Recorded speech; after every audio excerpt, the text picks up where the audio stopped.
Hello again. So now I'm going to be talking about pincer grip. Everyone wants to talk about pincer grip. Traditionally, by the time children are in grade prep or grade 1, teachers would like to have the child being able to hold their pencil in pincer grip.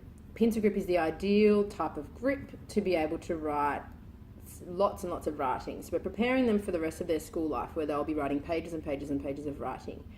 This pincer grip is the ideal position to hold for school writing. I'll just show you my beautiful pincer grip there. Beautiful. Now, we're going back to how do we develop a motor skill. This is a motor skill. This is actually more than one motor skill. How do we develop that? We need to start with the pincer grip. The pincer grip, to be able to do the pincer grip, we need to have these two fingers out of the way, which means we need to progress from a large hand activity into smaller, finer hand activities. To get there, I always recommend to my clients to firstly learn how to tear paper. They'll go, why did I get to tear paper? They love it. So we're going to tear paper. If you look at my fingers here, they are naturally in pincer grip, both of them. Bilateral coordination, two hands at the same time, tearing paper. What you'll see is some kids will use the table because they can't coordinate two hands at the same time. Some kids will use their whole hand because they don't have pincer grip strength.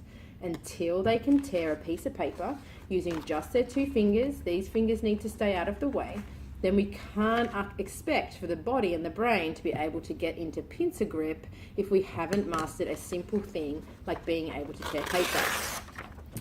Once we tear paper, we then want to be able to fold it. To be able to fold a piece of paper, we need to join our hands together and fold down the side. Again, looking how I fold, it's in pincer grip. You'll know if a child can do pincer grip because if they can't, they'll use the table and a big flat hand to try and fold the paper. Ascertain that first, and then you know what skill level their hands are at. So say we can fold, tear paper, and we can use these two fingers. Fantastic. We want to test if they can use one finger, pincer grip, with a very fine movement, being able to pick up a pom-pom and hold it and place the pom-pom down.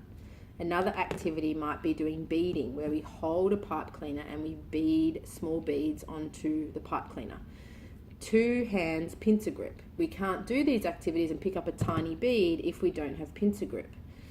Let's see if we can do that first. If we can then do beading, then it's fantastic. We're ready to pick up a pencil.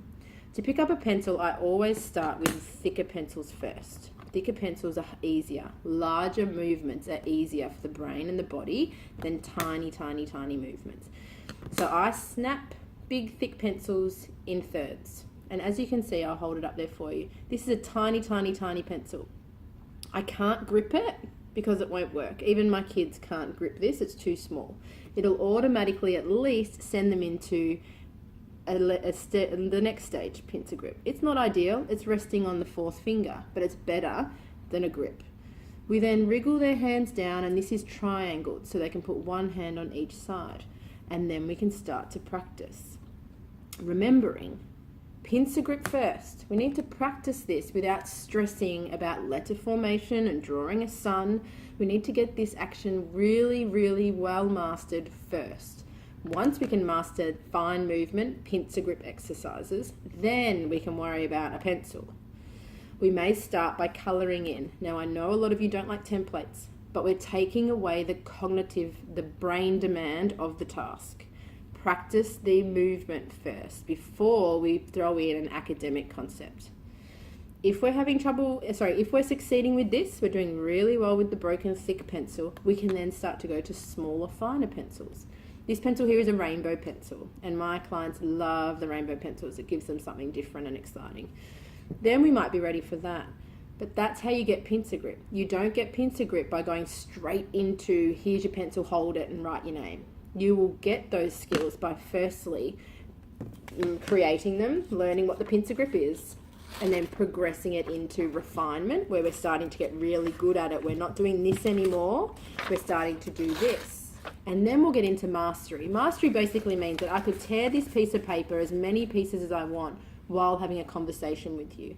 You'll know mastery when a kid can do this activity while answering you questions like, what colour is the pom-pom? Oh, the pom-pom's yellow. And they can do that task while they're talking to you. Look, I haven't even mastered it.